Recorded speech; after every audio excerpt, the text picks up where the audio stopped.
નમસ્કાર વિદ્યાર્થી મિત્રો, સરસ્વતી ગ્રુપ ઓફ એજ્યુકેશન દ્વારા ચાલતા આ ઈ લર્નિંગ પ્રોગ્રામમાં હું બ્રિજેશ સાકળેચા આપ સૌનું હાર્દિક સ્વાગત કરું છું.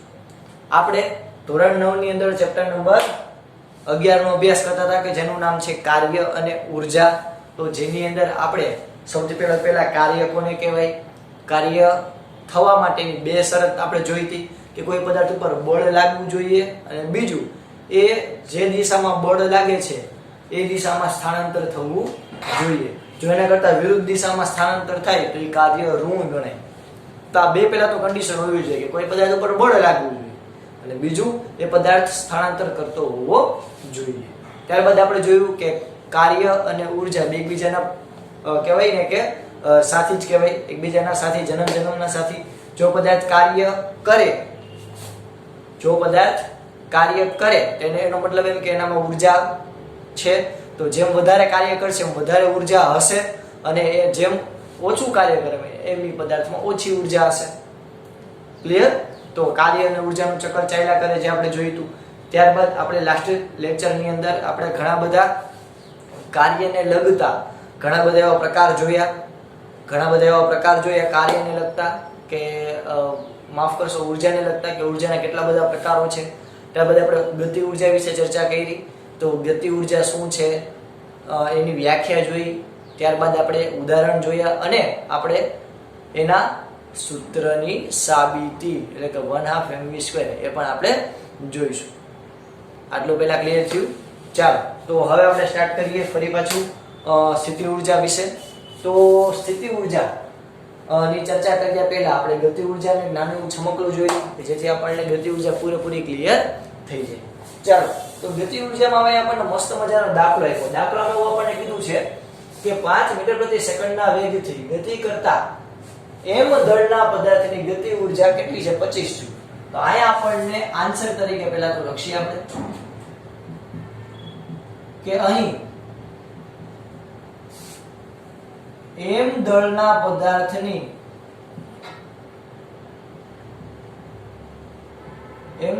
પદાર્થનો વેગ v કેટલો આપ્યો છે? 5 મીટર પ્રતિ સેકન્ડ.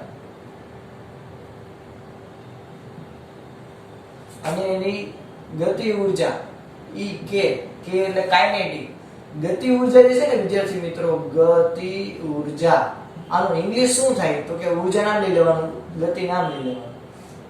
ઉર્જા એટલે તો કે થાય એનર્જી. અથવા તો તમે આમ ન કરો તો સિમ્પલ યાદ રાખો તો આમ પણ તમે લખી શકો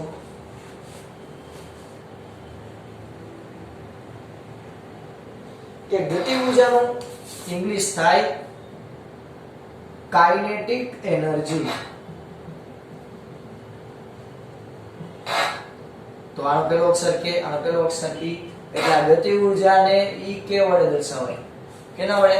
e k વડે. તો આ ખાલી યાદ રાખજો વિદ્યાર્થી મિત્રો. તો ગતિ ઉર્જા e k આપણને કેટલી આપી છે? તો કે 25 જૂલ. હવે તો કે આપણે હમણાં સૂત્ર જોયું હતું ગતિ ઉર્જાનું. ગતિ ઉર્જાનું સૂત્ર શું હતું? તો કે ભાઈ 1/2 mv². ગતિ ઉર્જાનું સૂત્ર હતું 1/2 mv². તો ગતિ ઉર્જા E k બરાબર 1/2 mv².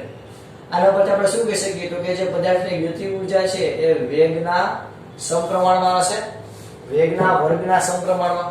ઓકે, આ સમપ્રમાણ મેં તમને સમજાવેલું છે કે જ્યારે કોઈ પદાર્થ કોઈ એક વસ્તુ વધે અને બીજી વસ્તુ એની સામે પણ વધે તો આપણે એને કહેવાય સમપ્રમાણ. જેમ કે તાપમાન વધે તો ગરમી પણ વધે. તો તાપમાન અને ગરમી બે એકબીજાના સમપ્રમાણમાં હશે. તાપમાન ઘટાડવું તો ગરમી પણ ઘટે. તો આપણે આના આવી રીતે લખી શકીએ કે તાપમાન ચલે છે એટલે કે સમપ્રમાણમાં છે ગરમી ઉષ્મા. જેમ તાપમાન વધે એમ ગરમી વધે, તાપમાન ઘટે એમ ગરમી પણ ઘટે. તો અહીંયા વધે આવે તો અહીંયા વધે આવે, અહીંયા ઘટે આવે અહીંયા ઘટે આવે. તો એને કહેવાય સમપ્રમાણ.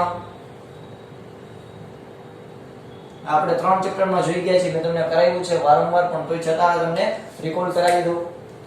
તો પછી તો કે વ્યસ્ત પ્રમાણ આવું બીજું આવે. વ્યસ્ત પ્રમાણ કોને કહેવાય? તો કે જો કોઈ વસ્તુ વધારું તો સામે બીજી વસ્તુ ઘટે એને કહેવાય વ્યસ્ત પ્રમાણ. જેમ કે તાપમાન વધારું તો ઠંડી ઘટે કે વધે? ઓબ્વિયસ વાત છે, ઠંડી ઘટે. તો અહીંયા તાપમાન જે છે એ ઠંડી જે છે એ સમપ્રમાણમાં ન કહેવાય, કેવું કહેવાય? વ્યસ્ત પ્રમાણ, એટલે છેદમાં આવે ઠંડી, તો આને કહેવાય વ્યસ્ત પ્રમાણ.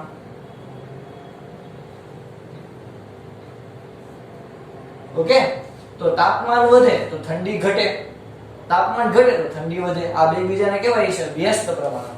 બે આમાં વિરોધીતા આપે, તું આમ તો કે ના તું આમ, બે સામે સામે.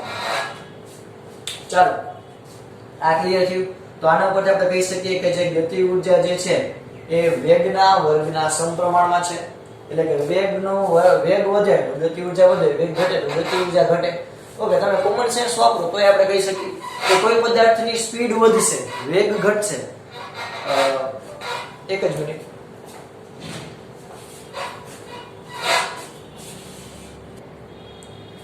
તો આપણે એવું કહી શકીએ કે કોઈ પદાર્થની ગતિ ઊર્જા વધે તો વેગ વધે, કોઈ પદાર્થની વેગ વધારે તેની ગતિ ઊર્જા વધારે, એમ કહી શકો. એટલે કે જેમ વધારે પદાર્થ સ્પીડમાં ગતિ કરશે એમ પદાર્થ ગતિ ઊર્જા વધારે ધરાવશે. તો E કે ચાલે છે v². તો આપણને અહીંયા વેગ આપ્યો છે કેટલો? 5. હવે આપણે કીધું કે એનો વેગ બમણો કરવામાં આવે. એનો વેગ કેટલો કરવામાં આવે? બમણો. કેવો? બમણો. એનો વેગ બમણો કરવામાં આવે તો નવી મળતી ગતિ ઊર્જા જે છે E', નવી મળતી ગતિ ઊર્જા E'. તો આ E કેનો વેગ હતો? v². તો E' નો વેગ શું થાય? 2v². એટલે કે પહેલા પદાર્થની ગતિ ઊર્જા જે હતી v², બીજા પદાર્થ એટલે કે ઈ જ પદાર્થનો વેગ બમણો કર્યો, એટલે કે v માંથી કેવો કર્યો વેગ? 2v બમણો. તો એની ગતિ ઊર્જા આપણને આ રીતે મળશે. તો આને હું આમ લખી શકું E'². એટલે તો કે આ 2 નો વર્ગ કેટલો થાય? 4v². આ બે નો ગુણોત્તર લઈ લો તો E', આને કહેવાય સમીકરણ નંબર 2, આને કહું સમીકરણ નંબર 1. તો અહીંયા તમને સરળતા ખાતર લખું સમીકરણ નંબર 2 ભાંગા સમીકરણ નંબર 1 કરતા શું મળશે આપણને વિદ્યાર્થી મિત્રો? તો કે E' ના છેદમાં EK બરાબર 4v² ના છેદમાં v², v² કેન્સલ, એટલે કે E' ના છેદમાં EK બરાબર 4. આ ભાગાકારમાં બરાબરનું લીધું છે તો ગુણાકારમાં. તો આપણે છેલ્લે શું કહી શકીએ? તો હું ભાઈ છેલ્લે એટલું જ કહી શકું કે E' એટલે કે નવી મળતી ગતિ ઊર્જા એ કેટલી છે? તો કે જૂની ગતિ ઊર્જાના 4 ગણી. તો ભાઈ સિમ્પલ છે. આના ઉપરથી તમે શોર્ટકટ કેમ કરી શકો? તો કે જો તમે વેગ બમણો કર્યો તો ગતિ ઊર્જા 4 ગણી વધી ગઈ. તમે વેગ જે છે એ 3 ગણો કરો તો ગતિ ઊર્જા 9 ગણી થઈ જાય, એના વર્ગ જેટલી થઈ જાય. આ જો 2 નો વર્ગ 4 થાય એટલે ગતિ ઊર્જા 4 ગણી થઈ ગઈ. હવે તમે કોઈનો વેગ જે 3 ગણો કરો તો એની ગતિ ઊર્જા 9 ગણી થઈ જાય. તમે કોઈ પદાર્થનો વેગ 4 ગણો કરો તો એની ગતિ ઊર્જા 16 ગણી થઈ. એટલે અહીંયા વર્ગ ધ્યાનમાં રાખવાનો, વર્ગની કિંમત છે. તમે ગતિ ઊર્જા જેટલી વધારો એટલે કે એનો વેગ જેટલો વધારો એના વર્ગમાં એની ગતિ ઊર્જા વધે. તમે એનો વેગ જેટલો વધારો એના વર્ગમાં એની શું વધે? ગતિ ઊર્જા. કારણ કે ઈ ચાલે છે v². એટલે આ એક સમીકરણ, આ બીજું સમીકરણ, ये रहा आपके थोबड़े के सामने. तो અહીં લખી દેજો. ચાલો, તો આ દાખલો પહેલા આપણે પૂરો કર્યો. હવે આપણે ગતિ ઊર્જાનું અમુક ઉદાહરણ જોઈ લઈએ. તો ભાઈ ગતિ ઊર્જાના ઉદાહરણ જગતની માલિકા ક્યાં ક્યાં? તો કે રાઇફલમાંથી છૂટેલી ગોળી ગતિ ઊર્જા ધરાવે છે અને લક્ષ્યને વીંધે છે. તો રાઇફલમાંથી છૂટેલી ગોળી, રાઇફલમાંથી છૂમ કરતી ગોળી છૂટશે અને અત્યંત વધારે ગતિ ઊર્જા ધરાવતી હોવાથી એ એના લક્ષ્યને, ટાર્ગેટને શું કરી શકે? વીંધી શકે છે. જેમ કે હું તમને સિમ્પલ વાત કરું, મગનો દાણો હોય તો મગનો દાણો તમે કોઈ વસ્તુ પર ફેંકો તો એનાથી કોઈ માણસને લાગે નહીં, અસર ન થાય. પણ એ જ મગના દાણે તમે એર ગનમાં ચડાવો અને તમે ભૂસુમ કરો તો કોકને આમ લાગે ખરા. ભલે આરપાર ન જાય પણ લાગે ખરા. તમે એનું ઉદાહરણ જોયું, તમે મેળામાં જો ઓલા ફુગા ફોડે તો એમાં મગના દાણા જ નાખે, આપણને ખબર. તો મગનો દાણો છે એ જ છે, પણ જો એ ફુગાને પડે આપણને મજા આવે, ફિલિંગ આવે ગુડી ચડાવી. તો એ ગતિ ઉર્જાને આભારી છે. બીજું તો કે પવનની ગતિનો ઉપયોગ આપણે પવન ચક્કી ચલાવવામાં, જેમ પવન વધારે વહેશે એમ પવન ચક્કીના પાંખિયા આમ ફરશે, તો જેમ પાંખિયા વધારે ફરશે એમ એની જનરેટર દ્વારા વધારે વિદ્યુત ઉર્જા ઉત્પન્ન કરશે. ત્યારબાદ વહેતા પાણીમાં સમાયેલી ગતિ ઉર્જાની મદદથી વિદ્યુત ઉર્જા ઉત્પન્ન કરી શકાય છે. વહેતું પાણી એટલે કે ઉપરથી આમ નીચે પાણી પડતું હોય તો ત્યાં ટર્બાઇન રાખેલું હોય, તમે જોયું હશે. તો ટર્બાઇન રાખે જેને હાઇડ્રો પાવર પ્લાન્ટ કહેવાય. ઓકે, તો ઉપર બંધ બાંધેલો, બંધના પછી પાટિયા ખોલે એટલે ઉપરથી નીચે પાણી આવે બુગડી કરતું, તો ઉપરથી પાણી આવે તો નીચે ટર્બાઇન રાખેલું હોય, ચકેડી રાખેલી હોય, ચકેડી ફરે એટલે કે ટર્બાઇન ફરે એટલે એની સાથે જનરેટર જોડેલું હોય છે કે જેથી તમે વિદ્યુત ઉર્જા પણ ઉત્પન્ન કરી શકો છો. ઝાડ પરથી તૂટેલું સફરજન નીચે આવે ત્યારે ગતિ ઉર્જા ધરાવે છે. ઉદ્દેશ વાત છે, અખતરો કરજો જોઈએ. ઉપરથી નીચે સફરજન આવે તો ઊભું રહેવાનું, લાગશે કે નહીં લાગે? લાગશે. શું કામ? કારણ કે જેમ પદાર્થ ઉપરથી નીચે નીચે નીચે નીચે આવે એમ એની ગતિ ઉર્જા વધતી જાય વધતી જાય વધતી જાય. ઓકે, તો ઝાડ પરથી તૂટેલું સફરજન નીચે આવે ત્યારે ગતિ ઉર્જા ધરાવે છે. આવા તમે દુનિયાના ઘણા એક્ઝામ્પલ લઈ શકો. જેમ કે તમે સાયકલ ચલાવો છો, તમે સાયકલ ચલાવો છો તે તમે તમારા પગ જે છે એના દ્વારા પેન્ડલ મારો છો એટલે તમે યાંત્રિક ઉર્જા કરી અને ગતિ ઉર્જા મેળવો છો. આવા ઘણા બધા તમે ઉદાહરણ લઈ શકો છો આપની સમક્ષ. ઓકે, તો ગતિ ઉર્જામાં આપણે અલ્ટિમેટલી કેટલું ભણ્યા વિદ્યાર્થી મિત્રો? તો કે વ્યાખ્યા ભણ્યા ગતિ ઉર્જા, ત્યારબાદ ગતિ ઉર્જાની શરતો એટલે કે આપણે શું કામ ગતિ ઉર્જા મળે અને આપણે એના મદદથી તમે એનું મૂલ્ય શોધી શકો, એ આપણે બે વસ્તુ જોઈ. ત્યારબાદ આપણે એનું આખી સૂત્રની સાબિતી જોઈ. ત્યારબાદ આપણે એક મસ્ત મજાની નાની એવી દાખલી જોઈ અને પછી આપણે જોયું ઉદાહરણો. આવું મસ્ત મજાનું ઉદાહરણ થઈ જાય એટલે પછી આપણે જોઈએ સ્થિતિ ઉર્જા. તો અહીંયા આપણે આપણી ગતિ ઉર્જાની શું કરીએ? પૂર્ણાહુતિ સ્વાહા. ઓકે, તો આપણે આપણી ગતિ ઉર્જા પૂરું કરી નાખ્યું. હવે આપણે આગળ ફટાફટ લોક લાગણીને ધ્યાનમાં રાખી અને આપણે આગળ વધીશું સ્થિતિ ઉર્જા તરફ. તો વોટ ઇઝ અ સ્થિતિ ઉર્જા? What is a potential energy? આનું ઇંગ્લિશ થાય પોટેન્શિયલ એનર્જી. પોટેન્શિયલ એટલે P. ઓકે, ચાલો સ્થિતિ ઉર્જા કે જેનું ઇંગ્લિશ થાય પોટેન્શિયલ એનર્જી અહીં લખી દઉં છું. Potential energy. એનર્જી નથી, એનર્જી નહીં, એનર્જી. ચાલો, પદાર્થના સ્થાનને કારણે તેની કાર્ય કરવાની ક્ષમતાને કહેવાય સ્થિતિ ઉર્જા. ઓહો, શું કીધું ભાઈ આ લોકલા ઢીલા ડુગડુગિયા વાળાએ? તો કે ભાઈ કીધું પદાર્થના સ્થાનને કારણે તેની કાર્ય કરવાની ક્ષમતાને કહેવાય સ્થિતિ ઉર્જા. હું વાત કરું સાહેબ કે ખબર ન પડી, મસ્ત ઉદાહરણ આપું, જો સમજજો. આ સ્થિતિ ઉર્જા સમજવી હોય ને વિદ્યાર્થીઓ, ઘણા સમજતું જ નથી ભાઈ આ સ્થિતિ ઉર્જા એટલે શું. જો ગતિ ઉર્જા સમજાઈ જાય કે તમે જ્યારે કોઈ પદાર્થને આમ ચાલતો હોય, સ્પીડમાં ચાલતો હોય તો એ પદાર્થ ગતિ ઉર્જા ધરાવતો હોય, એટલે કે ગતિ કરતો હોય તો એ ઉર્જા ધરાવતો હોય.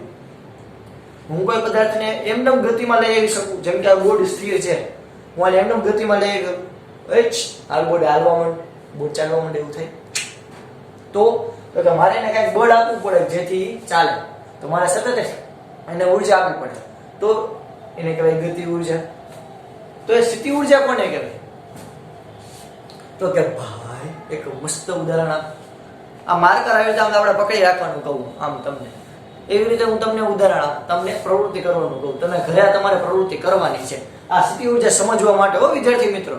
જો તમે આ પ્રવૃત્તિ કરશો ને તો તમને યાદ જ નહીં રાખવું પડે કંઈ, બધું તમને આવડતું હશે, અંશક તમે સમજી જશો. જો તમે તમારી ઘરે જે છે ને એક ગ્લાસ તો વિશે જ, કારણ કે તમે બધા ઘરમાં હશો તો ગ્લાસ તો હોય, ઓબ્વિયસ વાત છે. હવે ગ્લાસ લેવાનું, એમાં મસ્ત મજાનું પાણી ભરવાનું, પછી પીવાનું નથી. ગ્લાસ લેવાનું, પાણી પીધું ના, ગ્લાસ લીધો ને એમાં પાણી ભર્યું, પાણી ભર્યું પછી ગ્લાસને એવી રીતે આમ રાખવાનું, થોડી વાર તૂટવો ન જોયો, આમ રાખવાનો, પકડી રાખવાનો. આમ બહુ ભી નથી મારવાની કે આમ ગ્લાસના આમ ચકનાચૂર કરી દો, બધું ખાર ઉતારેલો વિજ્ઞાન ઉપર. ના, ખાલી આવી રીતે આમ ગ્લાસને પકડવાનું, આમ થોડીક વાર રાખવાનું, થોડી વાર, જાજુ નહીં, કેટલી વાર? થોડીક વાર. તમે 5 સેકન્ડ રાખો, તમને કાંઈ ફેર પડશે નહીં પડે. ચાલો હવે 5 મિનિટ લગી એમને ગ્લાસ રાખજો. કેટલી? 5 મિનિટ. એમનો ગ્લાસ. થોડાક થાકી જાઓ, થોડાક થાકી જાઓ. 5 કલાક સુધી, ઓ બાપા 5 કલાક સુધી આમને આમ ગ્લાસ રાખવાનો. રાખશો નહીં, તમે રાખી જ નહીં શકો. થોડીક વાર રાખશો ત્યાં તો આ દુખવા મળશે. 5 કલાક સુધી તમે એમનો 5 કલાક સુધી તમે એમનો આવી રીતે ગ્લાસ રાખવાનો. થાકી જાઓ, આમાં હાથ આખો હતો નહોતો થઈ ગઈ. તો ભાઈ ગ્લાસ તો એને જ છે, તો ગ્લાસ એને જ છે, પાણી એને જ છે. તમે પાણી વધારતા નથી, હાથી તમારો એને જ છે. તમે કાંઈ ફેરફારે હલનચલન નથી કરતા. નકર તમે આમ ગતિ કરો હાથની, તો કદાચ એવું આપણે માનીએ કે આપણી ઉર્જા ક્યાંક વ્યર્થ થાય. પણ આપણે એમને હાથી નથી હલાવતા, બધી વસ્તુ સ્થિર રાખી, તો આપણે થાકી શું કામ જઈએ છીએ? ભાઈ વિચારો. તો કે ભાઈ આપણે આવી રીતે સ્થિર કોઈ વસ્તુને રાખીએ તો પદાર્થ સ્થિર હોય તો પણ એ પદાર્થ ઉર્જા ધરાવે છે. એટલે કે જ્યારે પદાર્થના સ્થાનને કારણે અથવા તો કોઈ પદાર્થ સ્થિર હોય તો એ પદાર્થ કાર્ય કરવાની ક્ષમતા ધરાવે, તેને કહેવાય સ્થિતિ ઉર્જા. ક્લિયર થયું? તો તમે જમીનથી તમે આટલી ઊંચે ગમે એ હાઈટે તમે ગ્લાસને પકડી રાખ્યો હોય છે, તો એના સ્થાનને કારણે, એની હાઈટને કારણે એ પદાર્થ કંઈક કાર્ય કરવાની ક્ષમતા ધરાવે, જેને કહેવાય સ્થિતિ ઉર્જા. અથવા તો તમે બીજા શબ્દોમાં એમ કહી શકો કે જ્યારે કોઈ પદાર્થ સ્થિર હોય, જ્યારે કોઈ પદાર્થ હચળભગ સ્થિર હોય, ત્યારે એ પદાર્થની અંદર રહેલી ઉર્જાને કહેવાય સ્થિતિ ઉર્જા. સ્થિતિ ઉર્જાની સંજ્ઞા છે EP. આમાં આપણે આની સંજ્ઞા જોઈ હતી E કે કાઇનેટિક એનર્જી. આમાં આની સંજ્ઞા છે EP એટલે કે પોટેન્શિયલ એનર્જી. જોવાનું ઇંગ્લિશ પોટેન્શિયલ એનર્જી. ઉદાહરણ જોઈએ આપણે સ્થિતિ ઉર્જાનું ઉદાહરણ શું થશે? તો કે ભાઈ ઊંચાઈ પર બાંધેલું પાણી સ્થિતિ ઉર્જા ધરાવે છે. ક્યાં? ઊંચાઈ પર બાંધેલું પાણી સ્થિતિ ઉર્જા ધરાવે છે. એટલે કે તમે ડેમ હોય એમાં ડેમની જે દિવાલ હશે એની ઊંચાઈ તમે જેમ ઊંચી રાખો એમ પાણી જે છે ઉપરથી નીચે પડશે વધારે ઉર્જા ધરાવતું હોય છે. જેમ કે તમે માની લો કે ઓછી ઊંચાઈ વાળો ડેમ રાખો તો પાણી એમ ઓછી ઉર્જાથી પડશે. તમે જેમ દિવાલ બહુ ઊંચી રાખો ત્યાંથી પાણી પાડો તો એ પાણી જે ઉપરથી આમ નીચે પડશે બુગડિંગ કરતું, એની ઉર્જા વધશે. તો અહીંયા આપણે એ જ સમજવાનું છે કે ઊંચાઈ ઉપરથી બાંધેલું પાણી શું? તો કે સ્થિતિ ઉર્જા ધરાવે છે. એટલે તમે જેમ બહુ ઊંચી દિવાલ ઉપર તમે પાણી જે છે ડેમનું પાણી બહુ ઊંચી દિવાલ રાખો તો એની પાછળ જે તમે પાણી આખું સંગ્રહેલું રાખ્યું એ શું ધરાવતું હોય? સ્થિતિ ઉર્જા. તમે જેવા ડેમના પાટિયા ખોલો એટલે જે અંદર જે તળાવની અંદર કે કોઈ ડેમની કોઈ નદીની અંદર રહેલું પાણી એ સ્થિતિ ઉર્જામાંથી એ તમે પાટિયા ખોલો એટલે એ સ્થિતિ ઉર્જાનું કેમાં રૂપાંતર થાય? ગતિ ઉર્જા. ઓકે, તો આ પ્રોસેસ કેવી રીતે ચાલુ? સ્થિતિ ઉર્જાનું ગતિ ઉર્જા થાય, ગતિ ઉર્જાનું સ્થિતિ ઉર્જા. જેમ કે આ માર્કર સ્થિર છે તો એ સ્થિતિ ઉર્જા ધરાવે છે. આને મૂકી દો તો એ નીચે પડશે તો એ ગતિ ઉર્જા ધરાવે છે. તો સ્થિતિ ઉર્જાનું ગતિ ઉર્જા, ગતિ ઉર્જાનું સ્થિતિ ઉર્જા. હવે જો માર્કર નીચે જમીન ઉપર પડી તો એ પછી સ્થિર થઈ ગઈ તો ગતિ ઉર્જાનું પછી કેમાં રૂપાંતર થઈ ગયું? સ્થિતિ ઉર્જામાં. તો આમ વારંવાર ઉર્જાનું એક સ્વરૂપમાંથી બીજા સ્વરૂપમાં રૂપાંતર થતું હોય છે. ઉર્જા જે હોય એક સ્વરૂપમાંથી બીજા સ્વરૂપમાં રૂપાંતર થતી હોય. જેમ કે પહેલા આટલું ક્લિયર થયું, જો તમે પ્રવૃત્તિ કરો છો એક પેન્સિલ લ્યો આવી રીતે આમ પકડો તમારા હાથ ઉપર, તો એ સ્થિતિ ઉર્જા ધરાવે છે કારણ કે તમારો હાથ અત્યારે સ્થિર છે.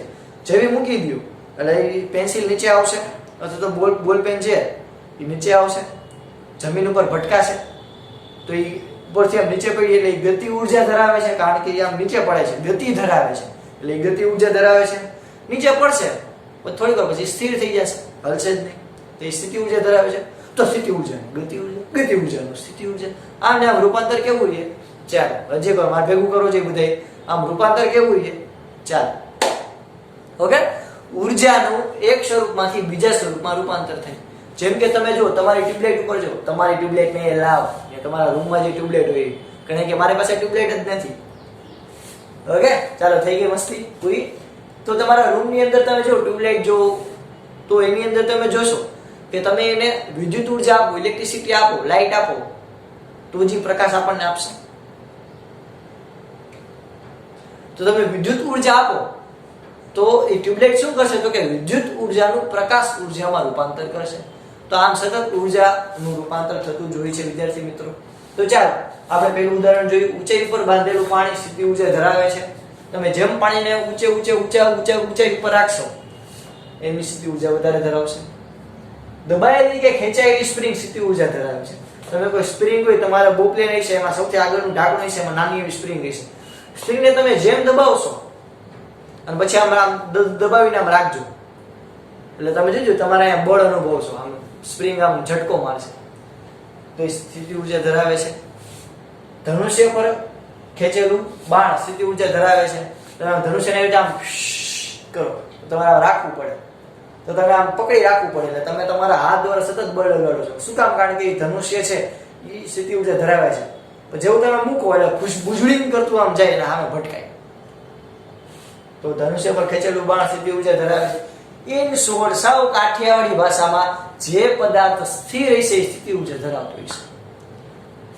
તમારા રૂમમાં ઉપર જે પંખો જે છે એ સ્થિતિ ઉર્જા ધરાવે છે. તમે પંખાને મૂકો, પંખાને કાપી નાખો તો પંખો ક્યાં આવશે? પંખાનું જે સળિયો હોય કાપી નાખો તો પંખો કોઈ કરવા નથી હો ભાઈ એવું, તો એ બગડીને કરતો નીચે આવશે. તો સ્થિતિ ઉર્જાનું કેમાં રૂપાંતર થયું? ગતિ ઉર્જા. જો સ્થિતિ ઉર્જા હોત જ નહીં તો ગતિ ઉર્જામાં કન્વર્ટ થાત નહીં. ઓકે, તો કોઈ પણ પદાર્થ હોય જે સ્થિર રહેલો પદાર્થ હોય સ્થિતિ ઉર્જા ધરાવે છે. હાથ વડે ઉચકેલો હથોડો, હથોડાને આમ ઉચકેવું હાથ વડે તો એ સ્થિતિ ઉર્જા ધરાવે છે.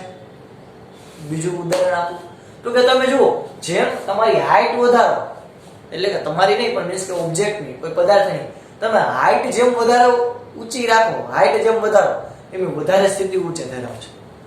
જેમ કે ઉદાહરણ આપું, સમજો.